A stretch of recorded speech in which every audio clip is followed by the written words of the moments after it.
గణపతి తెలివైనవాడని పేరు. అతడికి ఉన్నట్లుండి 1000 రూపాయలు కావాల్సి వచ్చాయి.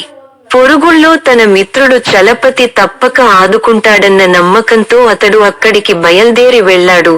దురదృష్టం కొద్దీ చలపతి అప్పటికే డబ్బు ఇబ్బందుల్లో ఉన్నాడు. మాది శ్రామికుల ఊరు, మీది ధనవంతుల ఊరు. ఇక్కడ నీకు డబ్బు ఇబ్బంది అంటే ఆశ్చర్యంగా ఉంది. ఈ ఊళ్ళో అప్పులిచ్చే నాదుడే లేడా అని అడిగాడు గణపతి నిరుత్సాహంగా. చలపతి కూడా నిరుత్సాహపడిపోయి, ఎందుకు లేరు? ఇక్కడ దివాకరుడికి దానకర్ణుడన్న పేరుంది. కానీ వాడు మహా తలతిక్క మనిషి. ఎవరితోనూ కలవడు. 10 మందిలోకి రాడు. ఒక్కొక్కసారి 10,000 రూపాయలు కూడా దానంగా ఇవ్వగలడు. ఒక్కోసారి 200 అప్పుగా ఇవ్వమన్నా లేదంటాడు. వాడినర్థం చేసుకోవడం కష్టం అన్నాడు. 10,000 రూపాయలు దానంగా ఇవ్వగలవాడు 200 అప్పుగా ఇవ్వనంటాడంటే గణపతికి ఆశ్చర్యం వేసింది. ఎవరెవరికి ఎప్పుడెప్పుడు లేదన్నాడో అతడు చలపతిని అడిగి తెలుసుకున్నాడు. ఈ వివరాలన్నీ నీకెందుకు అన్నాడు చలపతి. అన్నీ చెప్పాక, ప్రతి మనిషి ప్రవర్తనకు ఏదో కారణముంటుంది. మనం బాగా ఆలోచిస్తే చిక్కుముడి విప్పడం కష్టం కాదు. నా అభిప్రాయంలో దివాకరుడు తలతిక్క మనిషి కాదు. నేనొకసారి వెళ్ళి ఆయనను కలుసుకుని వస్తాను అంటూ గణపతి అక్కడ్నించి బయలుదేరి దివాకరుడింటికి వెళ్ళాడు. ఆ సమయానికి దివాకరుడు తన ఇంటి పెరట్లోని పూలతోటలో ఉన్నాడు. ఆయనకు తోటపని అంటే ఇష్టం. అక్కడ ఆయన అపూర్వమైన పూల మొక్కలను సేకరించి పెంచుతుంటాడు.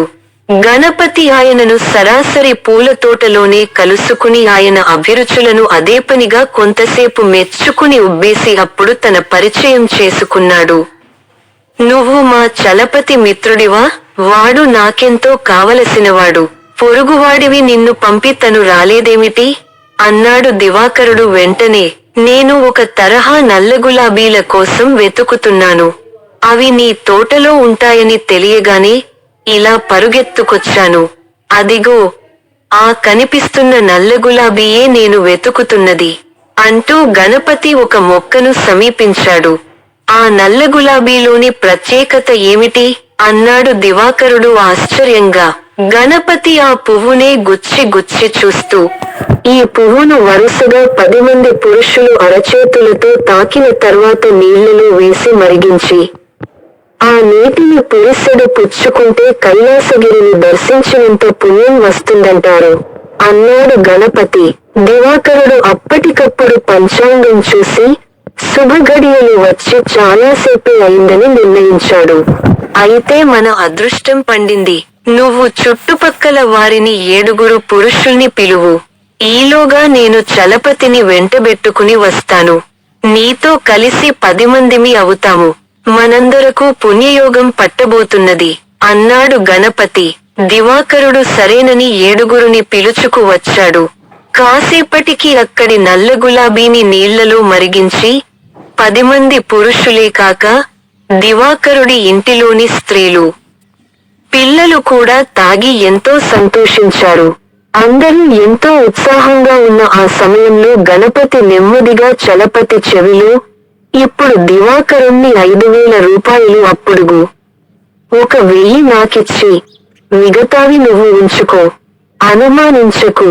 ఆయన తప్పక అప్పు ఇస్తాడు. ఇవ్వకపోతే నేను నీకు 10,000 రూపాయలు బాకీ ఉన్నట్టు.